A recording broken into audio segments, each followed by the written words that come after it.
আচ্ছা আমি আসি তাহলে। প্রণাম কাকু। থাক থাক বাবু থাক। আবার আসবেন কাকু।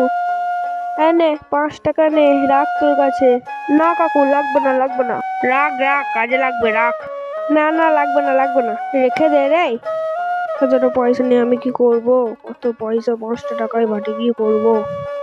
আর 2024 সালের বাচ্চা। এই নে 500 টাকা রাখ, কিছু কিনে খেয়ে নিবি। কোথায় খাবো কাকু? কোথায় মানে? তোর যেখানে ইচ্ছে সেখানেই তুই খাবি। তাহলে আমি কেএফসিতে খাবো। আচ্ছা আচ্ছা, তাই খাবি। কিন্তু কাকু, হ্যাঁ, কেএফসিতে 500 টাকায় তো কিছু হবে না। ঠিক আছে, আয় না ধর আরো 200 টাকা। আবার আসবো কাকু। বাইগান। ছলো ছলো নয়নে হাসি মাখা বদনে